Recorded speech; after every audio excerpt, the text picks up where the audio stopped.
That's the best feeling. Honestly, like you work so hard on these movies, and the truth is the goal has always been to try to like get them. It's good to see you. The truth is you try to get them right, and you never know until you start to show it to the fans. And when the fans respond and they're so happy about it, it's great.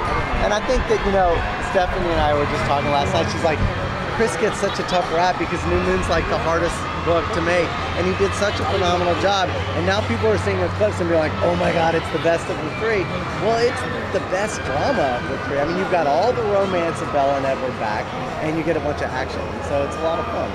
What have you learned over the course of these three? Obviously, Twilight started with an indie, and now you're up to this high-budget, big blockbuster genre franchise. And I was just wondering, what have you learned over this past 3 years? I think the thing I've learned the most is you just can't lose sight of the core emotions of the books. I mean, you know, Kristen and Rob and Taylor, I think they get a lot of credit as kind of like the fan thing, but in reality as actors every day they bring such emotion to these roles and such commitment to like what these books are about. And Kristen in particular, I love her because it's all about Rob and Taylor. Yeah. And meanwhile every day she comes to the set so committed to getting Bella right, and I love it for her. Yeah. How excited are you to know that you can say, shout from the hilltops, it's Breaking Dawn 1 and 2, and we're going to be casting for it and bringing in these characters and these scenes that everyone's been begging for all this time? It's a blast. I'm so glad that all those decisions have been made. We have so many more decisions to make. We're getting on a plane tomorrow to start scouting for Breaking Dawn. And it's like close the chapter on Eclipse and let's go on Breaking Dawn. So what kind of roles do you think for Breaking Dawn are the most important to cast? Good question. Figuring out Renesmee is the most important thing, understanding how we're going to pull that off. I know exactly how I see it in my head, but I don't think I see an actor that could possibly play it, so we have to figure that out.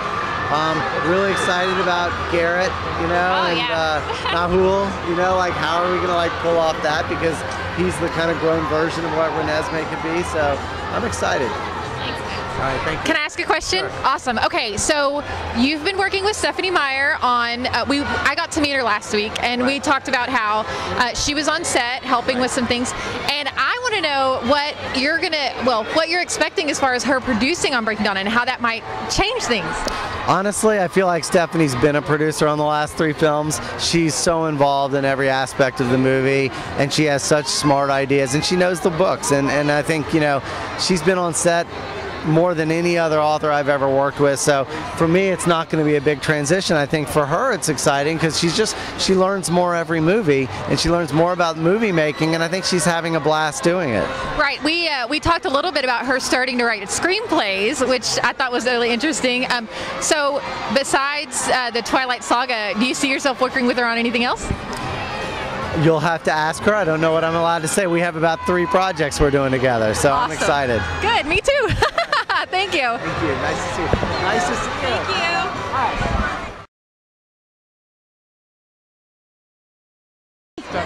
You guys want to group together? Yeah.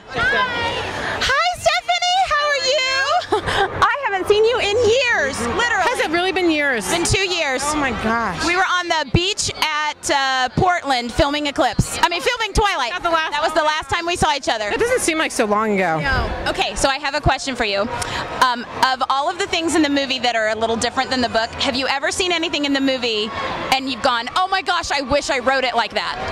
In Eclipse or in any of the movies? Any of the movies. In Twilight, I really like the moment where she sees Edward in her room and flicks the light on and he's gone, and I kind of wished I would have had that moment. I thought that was really fun. I'm trying to think if there was something, I mean, in Eclipse, of course, we get to see the fight. Right. Which we didn't get to because Bella wasn't there, so that was really, really cool. I also really like all the things with Victoria and Riley that we didn't get to see in the book. But of course, now I have a book that you can see them in, so that's, well, not those exactly. We get to see Bree anyway. Maybe I have to do Victoria and Riley now. Yeah, they've been speculating if they're going to be able to turn the Bree novella into a movie. I don't know. I mean, on the one hand, there's plenty of action. There's plenty of mayhem. And romance. And there is romance. But that story is so the story is so tied to another story that you don't see in it. So then how does that play in? Do we just assume that people have seen Eclipse and they understand? Do we have to explain that? I don't know. So I mean, you'd have to have a director come in and like crack it, figure out how to do it. Okay, and Wyck Godfrey came by and he hinted at that you guys have like 3 or 4 other projects that you might want to work on. And he said you got to ask Stephenie. Wyck has a big mouth. No, I love working with Wyck, and he loves books. And so together, like, it started with me giving him a lot of books, like, oh, you have to read this, you have to read that. And now we've started just really early in developing maybe a couple things that we might want to do with some books that we think are really exciting. So that's a cool thing. That's a weird opportunity, but I'm really enjoying it. Well, we are so glad that you published another book, that you talked to the fan sites. Callie's over here. Hey, how are you? You are. They stuck you in the background. It's okay. I'm tall and I can get a really good angle for you. Now, have you seen it? You've not seen it. I haven't seen it. I'll sit in your lap. You don't get to see it tonight? We don't know. We don't know. I'm so sad, but it's okay. I'll see it when it comes out, just like every other fan. I'm a fan just like every other fan. That makes me sad. I want you to go see it. Oh, thank you. Thank you for stopping and talking with us, Stephenie. What you thought about the backstories and how they came out on film? I think they're really cool. I mean, between Eclipse, the movie, and the Bree story, we get a really full picture of what was happening, right? Because we get to see Victoria and Riley together in a way we don't get to see them in either book.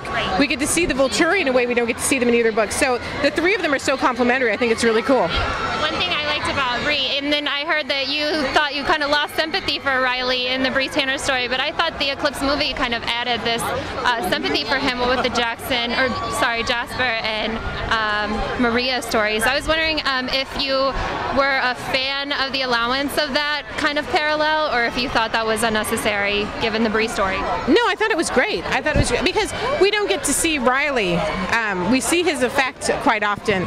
And the movie does, I think you should have a sympathy for him when you see the movie. Right. When you know the things he's done, it makes it a little bit harder, but when you look at the kid he was and how far he had to go to become this dark person, I mean, that's always something I feel sorry for. But he turns into a monster. Right. Last question. If you could cast Diego, who was some of our favorite characters in Bree Tanner, how would you... Okay, I can't cast him today. I can cast him 10 years ago. Okay. Jesse Williams looks good to me for like, he also has a nice intensity, and especially in the eyes. So that's kind of how I see him. But, you know, he can't quite pull off 18 anymore. So it's too bad, right? It's too bad. Like that Henry Cavill syndrome. It is. I have not given up on Henry. There's a part for him somewhere. He's fantastic. Thanks, Stephenie.